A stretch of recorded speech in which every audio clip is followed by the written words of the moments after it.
Hello everyone and welcome my class going about CTET fast revision. ये आपकी EVS की class है जिसमें कि हम आपका ज़्यादा नहीं, सिर्फ आज कुछ एक टॉपिक ही थोड़े उसके बारे में क्वेश्चन करेंगे, जिसमें कि आपका वो टॉपिक है ओजोन लेयर के बारे में। ठीक है ना। तो इसमें ज़्यादा नहीं, कुछ क्वेश्चन है आपके वो जो वन लाइनर क्वेश्चन है जिनको हम एज ए रिवाइज ही आपका चलने वाला है ये ईवीएस की क्लास। तो इसमें हम आपके सिर्फ उसको रिवीजन करेंगे और उसके बारे में थोड़ा कोई ज़्यादा एक्सप्लेनेशन नहीं करेंगे। तो फिर चलिए सिर्फ, और वो क्वेश्चन मैं आपको पहले ही बता दूं कि वो ओजोन गैस से रिलेटेड ही हैं सारे क्वेश्चन। ठीक, तो चलिए फिर चलते हैं आपके।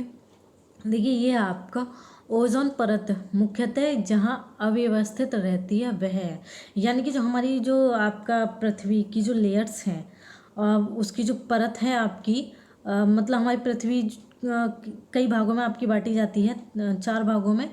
हाँ, आई थिंक 4 भागों में आपकी बांटी जाती है। तो ओजोन परत मुख्यतः कहाँ पर अव्यवस्थित है, तो वह है आपके स्ट्रेटोस्फीयर में, यानी कि जो हमारे वायुमंडल की जो लेयर है आपके स्ट्रेटोस्फीयर पृथ्वी की, वो ओजोन परत वहाँ हमारी वहाँ पर होती है।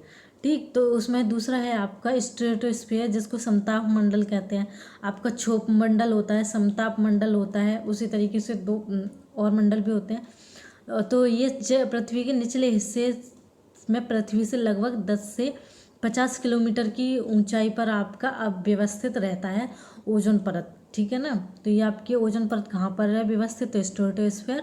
और स्ट्रेटोस्फीयर वायुमंडल के कितने हिस्से पर है रहती है, वो ओजोन से 10 से 50 किलोमीटर की ऊंचाई पर व्यवस्थित आपकी रहती है।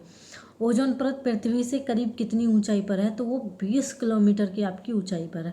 दूसरा है आपका क्लोरोफ्लोरोकार्बन के लिए सत्य नहीं है, यह ग्रीन हाउस प्रोग्राम में योगदान नहीं देती, जबकि सत्य तो ये है आपकी क्लोरोफ्लोरोकार्बन, यानी कि उसको हम बोलते हैं CFC। ठीक है, ये हमारी क्लोरोफ्लोरोकार्बन है आपकी, ये ग्रीन हाउस प्रभाव में योगदान देती है। और ग्रीन हाउस प्रभाव आपको पता ही है क्या होता है।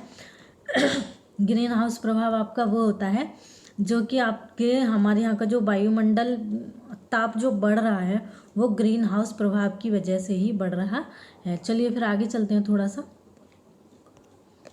यह आपका क्लोरीन, फ्लोरीन एवं कार्बन के मानव निर्मित यौगिक हैं, तो वो है आपके CFC। ये मानव निर्मित ही यौगिक हैं। जो हम प्रदूषण इतना फैलाते हैं वो वही रीजन है आपके कि ये क्लोरोफ्लोरोकार्बन बनता है और ये हमारी ओजोन लेयर को नुकसान पहुंचा रहे हैं। ठीक, और नेक्स्ट है आपका ओजोन छिद्र के लिए उत्तरदायी है। ओजोन छिद्र के लिए हमारे क्लोरोफ्लोरिन कार्बन ही आपके उत्तरदायी है। और वायुमंडल में उपस्थित ओजोन द्वारा जो विकिरण अवशोषित किया जाता है वह पराबैंगनी विकिरण अवशोषित किया जाता है। अगर पराबैंगनी विकिरण को ओजोन अवशोषित नहीं करेंगे तो वो हमारे पृथ्वी तक आके हम लोगों को स्किन संबंधी बीमारियां उत्पन्न कर सकते हैं, और कर सकते नहीं, करेंगे ही नेक्स्ट टाइम में जाके थोड़ा सा और फ्यूचर। एंड आगे है आपका ऑक्सीजन के 3 परमाणुओं से मिलकर बनने वाली एक गैस आपकी ओजोन है जो O3 कहलाती है, यानी कि इसमें ऑक्सीजन के 3 परमाणु होते हैं। ऊपरी वायुमंडल में ओजोन परत के रूप में पृथ्वी पर जीवन को बचाती हैं, वो भी अल्ट्रावायलेट किरणें ही हैं आपकी जो बचाती हैं। ओजोन परत मानव के लिए उपयोगी है। क्योंकि वो उपयोगी है क्योंकि वह सूर्य के अल्ट्रावायलेट किरणों को पृथ्वी पर आने नहीं देती, यानी कि पराबैंगनी किरणों को। वायुमंडल में उपस्थित ओजोन परत अवशोषित करती है अल्ट्रावायलेट किरणों को।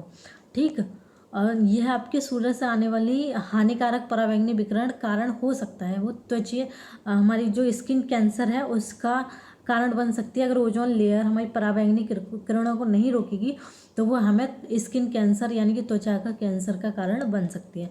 और सबसे अधिक समय तक सूर्य के पराबैंगनी विकिरण के शरीर पर पड़ने पर हो सकता है DNA में आपका आनुवंशिक उत्परिवर्तन हो सकता है, यानी कि जो हमारे DNA होता है और जो आनुवंशिक हमारे जो चलते हैं जेनेटिक आपके क्या बोलते हैं उसको, जो जीन्स हमारे एक से दूसरे पीढ़ी में चलते हैं, अगर ये हमारी ओजोन परत उसको ना रोके तो वो हमारे DNA चेंज हो जाएंगे, उसमें हमारे जो आगे आने वाली पीढ़ी होगी उसमें कुछ वो डिफेक्टेड पैदा होंगे।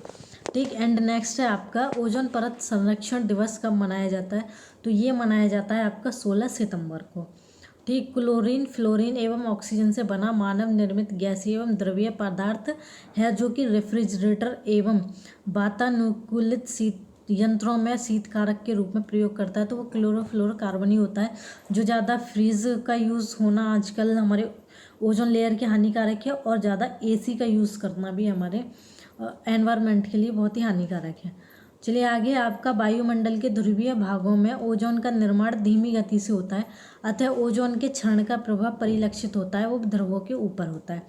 ओजोन परत को सर्वाधिक नुकसान पहुंचाने वाला प्रदूषक है हमारा क्लोरोफ्लोरोकार्बन ही है आपका। वायुमंडल में जिसकी उपस्थिति से ओजोन स्फीयर में ओजोन परत का क्षरण होता है वो आपका क्लोरोफ्लोरोकार्बन ही होता है। और आपको ओजोन परत की क्षीणता के लिए उत्तरदायी नहीं है, वो है आपके विलायक के रूप में प्रयुक्त मेथिल क्लोरोफॉर्म हमारी ओजोन परत की नुकसान के लिए उत्तरदायी नहीं है। ठीक है, आगे आपका ओजोन छिद्र का निर्माण सर्वाधिक कहाँ पर है, वो है अंटार्कटिका के ऊपर, क्योंकि वहाँ आपकी पॉपुलेशन नहीं है, इस वजह से।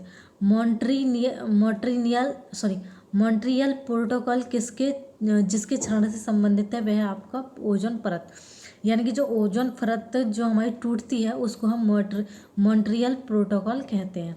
1 जनवरी 1989 में प्रभाव हुआ था, वो हुआ था आपका मॉन्ट्रियल प्रोटोकॉल। मॉन्ट्रियल प्रोटोकॉल किससे संबंधित है, तो आपको पता ही लग गया होगा, ओजोन परत के क्षय को रोकने से। मॉन्ट्रियल प्रोटोकॉल संबंधित है आपके क्लोरोफ्लोरोकार्बन से। समताप मंडल के ओजोन के स्तर को प्राकृतिक रूप से विनियमित किया जाता है नाइट्रोजन डाइऑक्साइड के द्वारा। आगे है आपका ओजोन परत को मापा जाता है, यानी कि डॉप्सन इकाई में, यानी कि DU में आपके ओजोन परत को मापा जाता है। 00C तथा 1 ATM दाब पर शुद्ध ओजोन की 0.1 मिलीमीटर की मोटाई के बराबर होता है एक डॉप्सन यूनिट।